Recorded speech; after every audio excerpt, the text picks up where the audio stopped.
On July 10, 2016, two men walked into a bank entrance in Taipei. They wore surgical masks and fisher hats. One stood guard at the entrance, while the other positioned himself in front of an ATM. He didn't use a card. He didn't try to blow the machine up. He just waited. Then something strange happened. The ATM began spitting out banknotes, one after another. All he had to do was collect them. As a passerby approached, they immediately aborted and left. The stranger would find the cash lying there. And though it didn't look like it at first, he had just walked into a massive heist. Those two men weren't unique. 20 others performed the same routine at different branches that night. This was one piece of far larger operation, a 2-year, sophisticated campaign that shook the global financial system to its core. More than 100 banks across 30-plus countries were hit, with roughly $1 billion in stolen funds. One of the largest bank heists in history was orchestrated by a hacking group known as Carbanak. They were led by an elusive mastermind. But on that night in Taipei, he and his team made a crucial mistake, one that would exact a heavy price. Carbanak was a game changer, someone later said. The attackers had the administrator password. Once they had it, they could see everything the bank did. At that point, we knew they were watching us. It's very hard to arrest a piece of code. Applause. Music. This video was created in cooperation with the cybersecurity company Kaspersky Lab and is based on their documentary series Tomorrow Unlocked. Also check out the Darknet Diaries episode on the story. Link in the description. The actual events of the hack are known, but the names of the attacked banks and involved employees were never disclosed. To tell this story, we created a character, Maxim. That's it. It's April 8th, a regular Tuesday. Maxim works at a Ukrainian bank. He's a respected employee, but he has a bad habit. He doesn't install his Windows updates. As he sips his coffee and thinks about the receptionist he has a crush on, an email from a colleague, Sergey, pops into his inbox. The message includes a Word document attachment that translates to compliance with Federal Law 115, dated February 17, 2014. Sound important enough. Maxim clicks it, reads it, closes it, and goes back to his ordinary workday. A few months later, Maxim sits in a meeting. His boss looks distraught. Some of the bank's ATMs have begun spitting out banknotes at seemingly random times. Whoever happens to be at the right place at the right time can simply grab the money. The bank might be the victim of a cyber attack. The staff are told to be cautious and to avoid suspicious emails. Emails, meetings, stress. Colossal hacks start to feel like the same story every day. What if you're fed up and want to build something of your own? Udo is an all-in-one platform that gives you everything you need to run a business without technical skills. You can create a sleek website and launch your project in 4 steps. Choose the type of website, define your activity and objectives, pick a color palette or upload a logo, and select pages and features. Pick a theme, and Udo AI does the rest. Customize with drag and drop blocks. Use built-in ChatGPT to write copy and enable translations for a multilingual site. Udo's first app is free for life with unlimited hosting and support, plus a free custom domain for 1 year. If you want to scale, Udo offers more powerful apps. Visit Fern, Deal 5 now and start building for free. Back to the investigation. The bank hired Kaspersky to find out what happened. All your ATMs are empty. Something happened. A Kaspersky investigator said. Theater specialist Yuri, part of the response team, examines the hard drives from the affected ATMs for malware and finds nothing. Not a single trail. A few months later, Yuri gets a 3 a.m. call from the account manager at a large Russian bank. Yuri and his team rush to the site. The bank's IT guy is panicking. Someone has gained control of their domain controller, the heart of their Windows network. If you control the domain controller, you control everything. Without explanation, it's sending data to China. The Kaspersky specialist searches for malware and eventually finds remote control software, a tool that lets someone watch and control computers remotely. Could the intruder be watching them right now? Yuri opens a Word document and types the Russian word for hello. They wait. Minutes later, the cursor moves and letters appear. The hacker has answered. Yuri types in Russian, "You will not catch us." The hacker replies, "We will catch you." No, you will not catch us. It's odd. Music. Over time, the Kaspersky team finds malware similar to the Garber Trojan. One configuration file is labeled ANAC. The team names the malware Carbanak. The incident at the Russian bank gives Yuri and his colleagues critical clues. They connect it to the hacked ATMs in Ukraine and begin reconstructing how the Carbanak hackers operate. Let's rewind. It's April 8th, 2014. One of the Carbanak hackers has already compromised Sergey's email account, but wants access to Maxim's workstation. He sends an email with the infected Word attachment. The document exploits vulnerabilities in Microsoft Word to download malware that installs a backdoor. The hacker now has remote access to Maxim's computer. Next step, gain access to the whole network. The hacker installs software on Maxim's machine that intentionally slows it down, frustrating him, so he calls IT for help.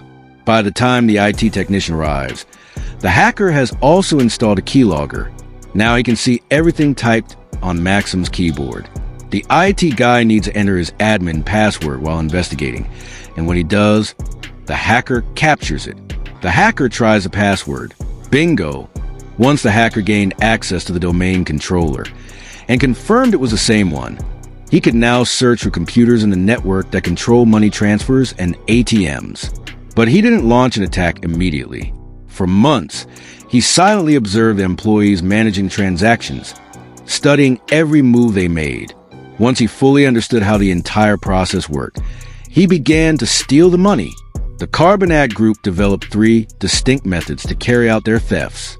The first method involved transferring money from what were known as transaction management accounts into their own accounts. To avoid suspicion, they would first increase the balances of those accounts by the exact amount they planned to steal, keeping the total unchanged. Since banks typically check balances only once every 10 hours, the fraudulent transfers went unnoticed. The second method was to take direct control of specific ATMs and program them to eject cash on command, right into the hands of their money mules.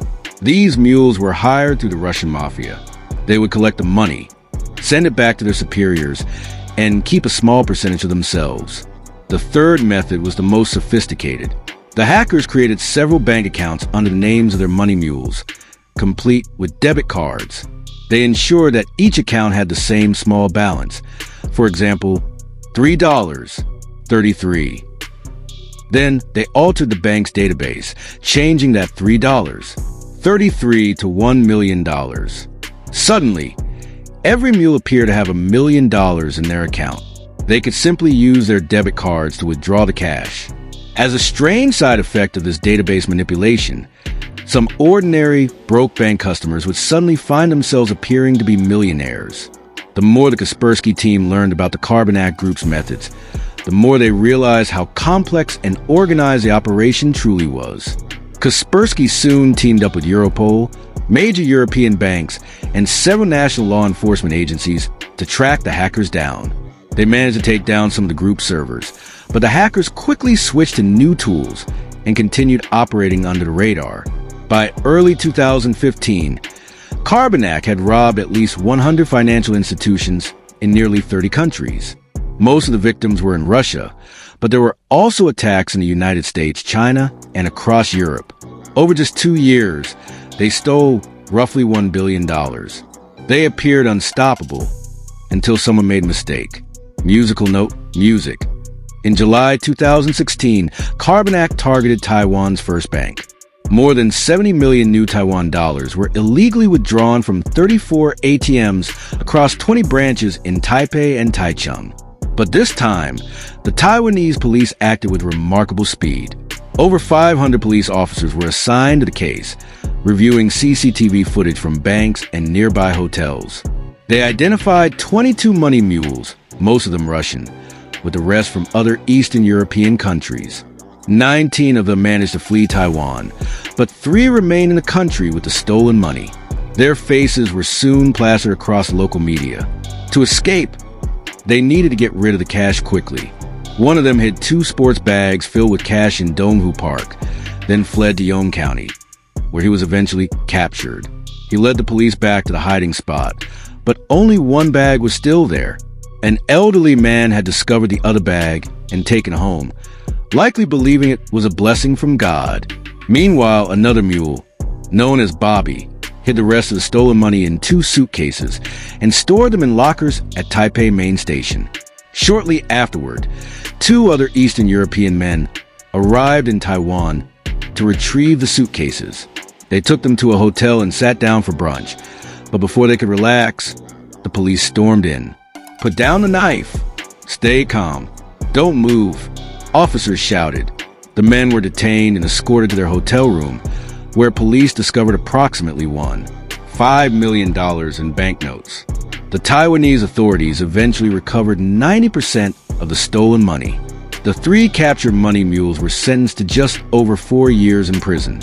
These men were merely low-level operatives.